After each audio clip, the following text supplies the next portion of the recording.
Hey guys, time for another South Carolina witch folk tale, and this one is from the Federal Writers Project. It was originally collected around 1936 from Chalmers Murray, and the story was then relayed in a book in 1995 by Virginia Hamilton called Her Stories, African American Folk Tales, Fairy Tales, and True Stories. And you can find the link to that book in my bio. The story is called Maci and the Boo Hag. I can't get sleep to come to bed with me anymore, and if and when I do, it doesn't feel natural. I dream every morning that a crow comes to my pea patch and takes every single pea with his beak. I can see my eats leaving the house with nobody's hand touching them. I see my poor mother, she's so restless in the grave. I see so many things like that. There won't be any snoring good with the Boo Hag riding me all the time. I was a young woman when the Boo Hag first rode me. I suspect some jealous girl put the hag up to it. Some young women didn't like when young men came to court me because I was much prettier than them. And she wasn't nothing much too. One boy she liked cared for me the best. So this girl sent a Boo Hag after me. That was me. Oh!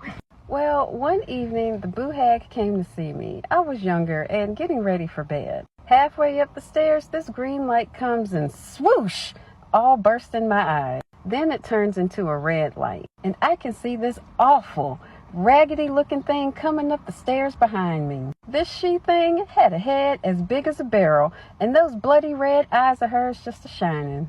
My mouth was open to scream, but I couldn't yell a thing. I moaned something, that's all I could do, but my dear mother heard me. She came over to the landing and said, "Maci, what's wrong? What's the matter?" I tried to answer, but something locked my jaw. I couldn't even turn around and look at her. So she knew there was something the matter with me. "Must have played with them bad girls again," she said. I couldn't say nothing back to her. My mouth was closed. That's what the Boo Hag did to me. It made me speakless.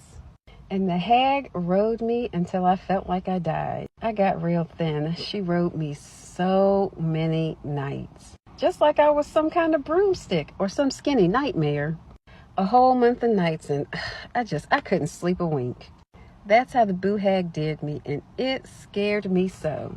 And in the night riding, I see all kinds of things. I saw the devil and the Boo Daddy too. And come day clean, I'm so sore on my back like somebody's been beating me with a stick. My mother said to me, "Maci, I have a mind that a hag's riding you, even though you won't say." I got a way to fix that hag. Break her spell so she stays fixed too. You go to sleep now, Maci, and when you wake up, you'll feel real better. That's true. Maci, I have a mind that the hag's riding you, even though you can't say. I got a way to fix the hag. Break her spell and fix her too. You go to sleep now, Maci, and when you wake up, you'll feel real better. That's true. Well, I did as my mother said. She gave me a potion and I slept sound. But it seems like I could hear and see my mother beside me, where she stayed all night. And before the cock crowed, Mother saw me stirring and saw me heave as the hag got ready to ride me. My mother took up this bottle with the cork in it that sat beside her feet. She took the cork out the bottle, she held the cork in her hand, and she placed the bottle mouth on my stomach. Then Mother found some needles. She counted exactly 33, not one less and not one more. She lifted that bottle so quick you couldn't even see her hand. She threw one needle in the bottle fast as lightning. Then she corked the bottle and put all 32 needles in the cork. This was before the Boo Hag knew what terrible trouble she was in. Then the hag was clean gone and stayed gone as long as I didn't give the bottle away. When I woke up the next day clean, I got my nerve back, just as Mama said. The spell the Boo Hag had over me was melted off. And oh, did I eat some breakfast. Had me half a loaf of bread and a whole pot of gravy. For a long time, I was as careful as could be. One time, an old woman wanted to borrow some salt. But I talked to her through the door and said, "No, ma'am, we are all out of salt." I knew it was the Boo Hag who'd come after me again. Scared me to my bones, but you saw how my mama caught that Boo Hag in the bottle.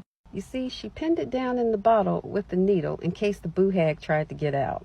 And if it did tear loose, she put those needles in the cork. 'Cause it's known a Boo Hag can't get past those sharp needles that are lined up against her. And if I should give anything to that hag voice on the other side of the door, then she might try to get her spirit back out the bottle. And once she had a hold of her spirit, the Boo Hag could slip out her skin and then fly all over the place too. She'd ride you, just the shape of her skin hanging behind the door. But that's how my dear mama caught the hag. Yes, it was. But now my poor mother's long in her grave, and the boo hag has come back in my old age. I don't sleep so good these days. People in this generation just don't know the tricks like my mama used to.